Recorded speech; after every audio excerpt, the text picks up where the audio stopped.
ನಟ ಯಶ್ ಅವರು ಕೊನೆ ಕ್ಷಣದಲ್ಲಿ ಅಭಿಮಾನಿಗಳಿಗೆ ಶಾಕ್ ಕೊಟ್ಟಿದ್ದಾರೆ. ಟಾಕ್ಸಿಕ್ ಸಿನಿಮಾ ಮಾರ್ಚ್ 19ನೇ ತಾರೀಕು ರಿಲೀಸ್ ಆಗಬೇಕಾಗಿತ್ತು. ಆದ್ರೆ ಈ ರಿಲೀಸ್ ಇದೀಗ ಮುಂದೂಡಿಕೆ ಆಗಿದೆ. ಜೂನ್ 4ಕ್ಕೆ ರಿಲೀಸ್ ಮಾಡೋದಕ್ಕೆ ನಿರ್ಧಾರವನ್ನ ತಗೊಳ್ಳಲಾಗಿದೆ. ಬಹುನಿರೀಕ್ಷಿತ ಟಾಕ್ಸಿಕ್ ಸಿನಿಮಾ ರಿಲೀಸ್ ದಿನಾಂಕ ಮುಂದೂಡಿಕೆ ಮಾಡಲಾಗಿದೆ. ಇನ್ನೆರಡೇ ವಾರದಲ್ಲಿ ರಿಲೀಸ್ ಆಗಬೇಕಾಗಿತ್ತು, ಆದ್ರೆ ಈಗ ಮುಂದೂಡಿಕೆ ಮಾಡಲಾಗಿದೆ.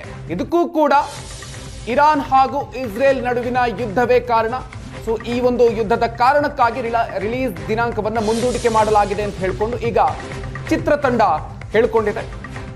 ಅಂತಾರಾಷ್ಟ್ರೀಯ ಮಟ್ಟದಲ್ಲಿ ಸಿನಿಮಾ ಬಿಡುಗಡೆ ಆಗ್ತಾ ಇರೋ ಕಾರಣ ಸದ್ಯ ಗಲ್ಫ್ ರಾಷ್ಟ್ರಗಳಲ್ಲಿ ಚಿತ್ರ ರಿಲೀಸ್ ಮಾಡೋದಕ್ಕೆ ಸಾಧ್ಯ ಇಲ್ಲ ಅಂತ ಚಿತ್ರತಂಡ ಹೇಳಿದೆ. ಹೀಗಾಗಿ ಈ ಸಿನಿಮಾವನ್ನ ಮುಂದೂಡಿಕೆ ಮಾಡುವಂತ ನಿರ್ಧಾರವನ್ನ ತಗೊಂಡಿದೆ. ಟಾಕ್ಸಿಕ್ ಸಿನಿಮಾ ರಿಲೀಸ್ ಜೂನ್ 4ನೇ ತಾರೀಕಿಗೆ ಮುಂದೂಡಿಕೆ ಮಾಡಲಾಗಿದೆ. ಮಾರ್ಚ್ 19ನೇ ತಾರೀಕಿಗೆ ರಿಲೀಸ್ ಆಗಬೇಕಾಗಿತ್ತು. ಇನ್ನೆರಡೇ ವಾರ ಇದ್ದಿದ್ದು.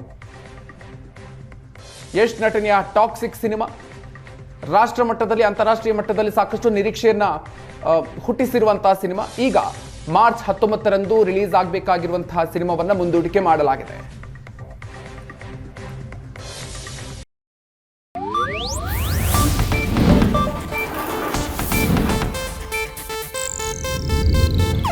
ಇದು ಏಷ್ಯಾನೆಟ್ ನ್ಯೂಸ್ ನೆಟ್ವರ್ಕ್ ಪ್ರಸ್ತುತಿ.